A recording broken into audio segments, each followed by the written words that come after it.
La raison pour laquelle Raúl Asensio a été sifflé à Gérone lorsque Carlo Ancelotti l'a retiré de ce 11 de départ. On rappelle la situation. Le Real Madrid a remporté une victoire éclatante, 0 but contre 3 face à Gérone. Un succès important pour rester dans la course au titre au cours de cette saison exigeante de la Liga 2024-2025.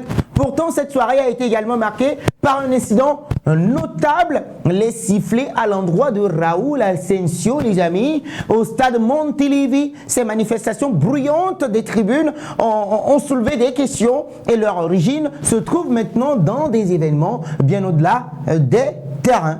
Il faut le préciser. Alors, avant de plonger dans le développement de cette nouvelle capsule vidéo, les amis, assurez-vous de suivre notre chaîne dénommée Real de Madrid. C'est pour des questions de droit d'image, pour laquelle nous l'appelons Real de Madrid sur WhatsApp, Facebook, YouTube et TikTok. Nous avons également les www.realdemadrid.com sur lesquels vous avez toute l'actualité liée à la Casablanca. N'hésitez pas à vous abonner et à activer la cloche de notification pour être à la une de nos prochaines actualités sportives.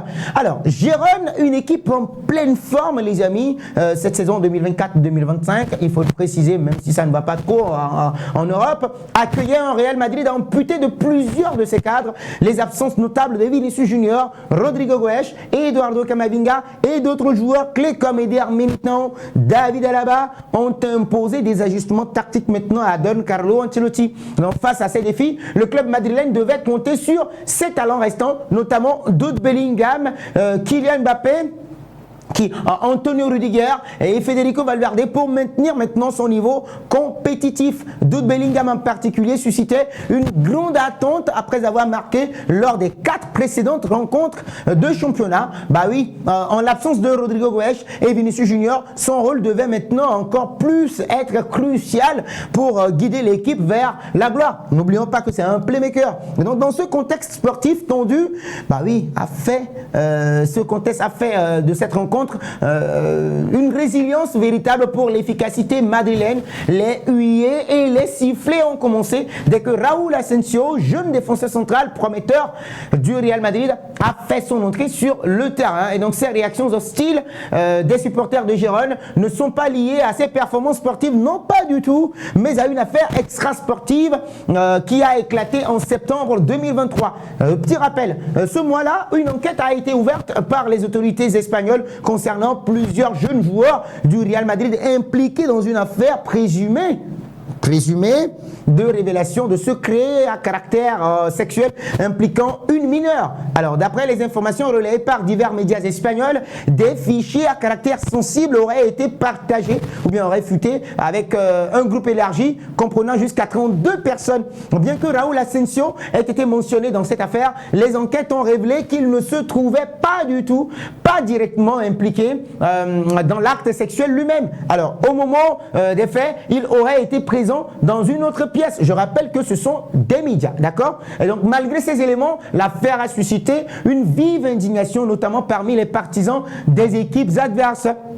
Bien que Raúl Asensio, par exemple, bénéficie toujours de la présomption d'innocence, comme on le dit dans le terme judiciaire, l'association de son nom à cet incident suffit à provoquer quand même des réactions hostiles de la part du public de Gérone. Et donc ces sifflets à Montilivi traduisent non seulement la désapprobation des partisans, mais aussi la possibilité ou bien la sensibilité accrue du public envers ce type d'accusation, même en l'absence de condamnation, comme signalé. Alors, le Real Madrid, soucieux de protéger l'image de son club et de ses joueurs, a pris des mesures significatives face à ces allégations. Bien qu'il n'existe pas encore de verdict judiciaire concernant Raúl Asensio, le club a renforcé ses protocoles disciplinaires et éducatifs auprès de jeunes joueurs de la Castilla. Et donc Carlo Ancelotti, conscient de la pression pesante sur Raúl Asensio, qu'est-ce qu'il fait? Il a opté pour une gestion surveillée de son temps de jeu, imposant d'éviter une exposition excessive pour le public. Et donc, le club a également fait preuve de prudence